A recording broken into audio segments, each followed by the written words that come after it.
accomplished. There was no electricity. So you might say the lighthouse keeper was the only one who could make that work, not the electric company. And so the lighthouse keeper constantly had to be aware of what I will say, winding the lighthouse. In addition, that which made the light, the fluid, whether it was a kerosene or something else, it always had to be lighted. At one time in history, it was whale oil. So it has come a long way, but the lighthouse keeper always had to make sure there was enough of it in order to keep the light working. So that particular lighthouse keeper, which is the metaphor of a light worker, has a lot to do. Dear ones, let me tell you something. If you get to a stage where you feel you're shining your light to your family, to others, to the rest of the planet, to anyone, it's not permanent. You got to work at it. Some people say, well, I'm trying to have my joy factor 24/7. Good luck. Human nature is human nature. And there are some things that will keep you from being joyful when you're in pain, perhaps, or in fear, perhaps. And you have to wind that clock to understand, to get back to that place where you can start to show that which is the God part of you. Keeping the light lit, just keeping it shining. That joy factor, yet again, is the light that you have. Just keeping it always shining is not possible. There are times when it goes out, when you're not necessarily in your best way. And we know that. So that means that being a light worker is difficult. No one expects, no angelic entity looking at you would expect that you would get so far above human nature that all of you would be masters. That's why we're here. Those guides that you have, that's why they're here, to help you wind the clock. That's why they're here 24/7, because when you don't feel up to it, that's when you can take their hands and feel something that we invite you to feel. Something you think might be esoteric, but it isn't. It's in 3D. In a way of reaching up and taking the hands of your guides to infuse you with peace, with a feeling of safety, with lack of fear. And in the midst of even trial and turmoil, the ability for you to be compassion and kindness is there. That's what makes the difference. So just knowing what you know does not mean you're a lighthouse. Just being an old soul does not mean you're a lighthouse. What it is knowing what to do when it doesn't shine right, or when the clock isn't working well, and the weights aren't turning it correctly. That makes the difference. And so we give you these things so that you know that help is always there. You are connected to your soul. That means that all of you are connected to the creative source in a very permanent way that your culture has talked you out of. Let this be the time that you would examine yourself and ask that question. Is it true that I'm connected all the time? Is it true when I don't feel like it, or I don't feel like my light is working, that I can get help? And the answer is yes. Then you start developing the method, and it's not the same for everyone. It just isn't. Every one of you is unique and different. How do you feel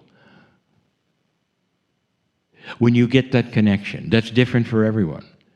There are some now that are so used to that connecting, they can actually describe the chills or whatever it is for them. Others say, well, it happens during my sleep. Others say, I have to stop and be quiet, and then I realize it. And others are so used to having it, they simply turn their heads and wink the right way. And in come the guides, because it's their signal, because it becomes the way of their life. That is a light worker. This particular channel is for those who have difficulty always being in that joy, in that compassion, in that kindness.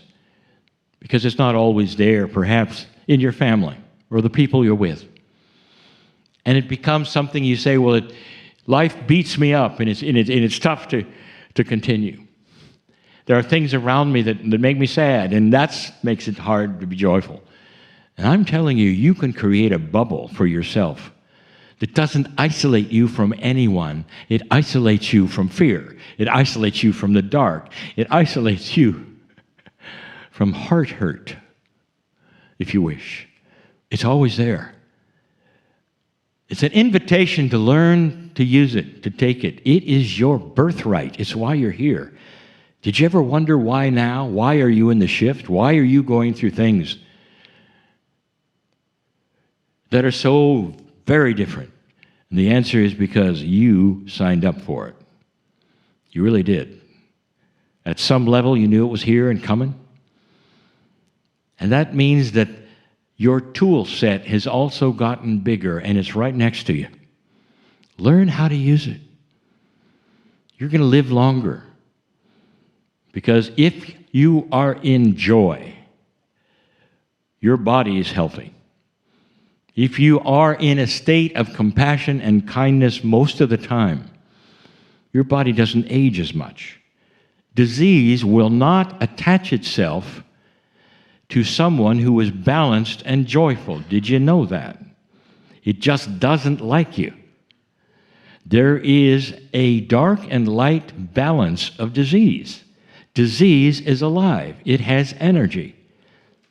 Some even say that certain viruses and bacteria have a consciousness. Now, that's not exactly true, but it does have a sense of what it will work with its host or not. And that's why some people that you know never catch anything.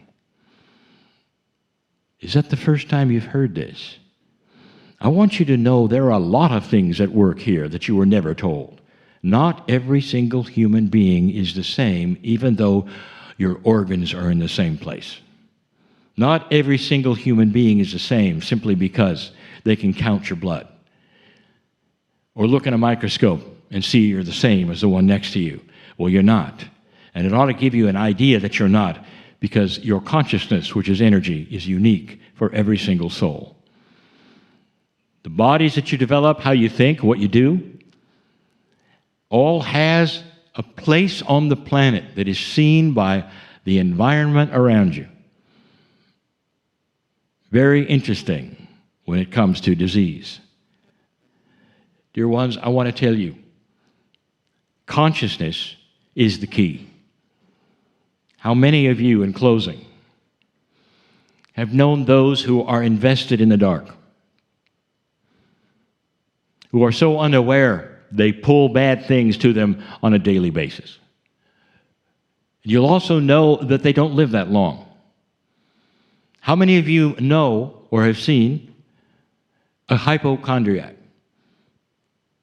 who's so afraid of catching everything out there that eventually they do? Not just one thing, but a cascading events of diseases and troubles and aches and pains, and eventually they die. I just described to you the power of consciousness and the way disease and bad things work. It's almost like you open the door and allow things to come in. People who are victims are this way, who say, only bad things happen to me, not understanding that statement alone goes into the ethers and into the field, and the bad things they're afraid of line up to occur to them. And those who would say, I am on a path of light, a path of health, those who expect those things to happen to them which are beneficial and help them and the others around them and their families, seem to have that and bring it to them.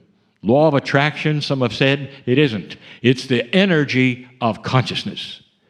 You studied it today. My partner talked about it today. This is what we want you to know in this Lighthouse channel, that the energy of light creates a situation where darkness cannot exist. Maybe it's time to wind that clock a little. I'm crying in love with all of you. And so it is.